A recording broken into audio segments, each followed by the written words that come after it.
நேற்று night Vijay TV ஒரு சீப்பான விஷயம் பண்ணியிருக்காங்க. என்ன அப்படின்னு பார்த்தீங்கன்னா, பிரியங்காவும் பாருவும் ஃப்ரெண்ட்ஸ் போல இருக்குது. அண்ட் பாருவோட கேம் ப்ளே வந்து பிரியங்காவுக்கு ரொம்ப பிடிச்சிருந்தது. ஏன்னா ஒருத்தர் தான் அந்த ஷோவே ரன் பண்ணுறாங்கன்னு வந்த அன்றைக்கே சொல்லியிருப்பாங்க. அது என்ன அர்த்தத்தில் சொன்னாங்கன்னு நமக்கு தெரியலை.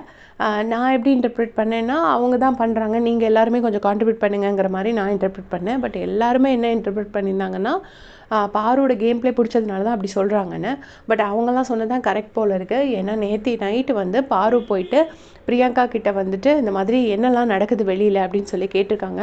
மோர் தேன் 1 hour அந்த கான்வர்சேஷன் போயிருக்கு. பட் பிபி வாய்ஸும் இன்டர்ப்ட் பண்ணல, அந்த கேமராவையும் அந்த பக்கம் காட்டலை. அவங்க 2 பேரும் என்ன பேசினாங்கங்கிறத சுத்தமாக காட்டலை.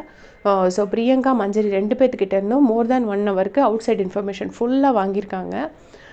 இது எப்படி கரெக்டாக இருக்கும்? ஏன்னா வந்து இந்த மாதிரி வர்றதே வந்து அந்த கண்டஸ்டன்ஸ் இப்போ பார்த்தீங்கன்னா சீசன் 6ல் வந்து அசீமுக்கு அவருக்கு சப்போர்ட் இருக்குங்கிறதே லாஸ்ட் மினிட் வரைக்கும் தெரியாது. ஏன்னா சீசன் 6ல் வந்து வைல்ட் கார்டு கிடையாது. 1 வீக் முடிச்சு மைனா வருவாங்க, அதோடு முடிஞ்சு போச்சு. அப்போ இங்கே வந்து எல்லாருமே அசீமை போட்டு அடிப்பாங்க. ஹோஸ்ட் அடிப்பார், கண்டஸ்டன்ஸ் அடிப்பாங்க, விக்ரமன் அடிப்பார், இப்படி எல்லாருமே அடிப்பாங்க. கிளாப்ஸும் எதுவுமே அவருக்கு கிடைக்காது. கடைசி ஆகும்போது மட்டும்தான் அவருக்கு கொஞ்சம் கிளாப்ஸ் கிடைக்க ஆரம்பிச்சிது. அதுக்கப்புறமா தான் அவருக்கு சப்போர்ட் இருக்குங்கிறதே அவருக்கு தெரிய வந்துச்சு. ஏன்னா மற்றவங்களாம் ரொம்ப கான்ஃபிடென்ட்டாக இருந்தாங்க, விக்ரமன் ஆர் ஷிவின் தான் வந்து டைட்டில் வின்னர்னு.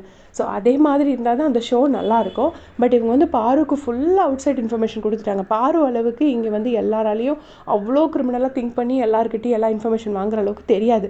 வேணால் ஓப்பனாக கேட்பாங்க. கமருதீனை யோசிச்சு பாருங்கள், அவருக்குலாம் என்ன போய் கேட்கணும்னு கூட தெரியாது. அதை கேட்டு எப்படி இன்டர்ப்ரெட் பண்ணி எப்படி அது கேமை சேஞ்ச் பண்ணணும்னு கூட அவருக்கு தெரியாது. ஸோ இவங்க போய் கேட்டிருக்காங்க. அது எப்படி வந்து அவுட் சைட் இன்ஃபர்மேஷன் கொடுப்பாங்க, அந்த கேம் ஷோவோட அந்த இது என்ன ஆகுது அப்படிங்கிறது தெரியல நமக்கு. 1 hour மேலே இருந்ததில் ஒத்த சீன் கூட டெலிகாஸ்ட் பண்ணலை. ஸோ விஜய் டிவி அவங்க வேலையை காட்டிட்டாங்கன்னு தான் சொல்லணும். உங்களுடைய கமெண்ட் சொல்லுங்கள்.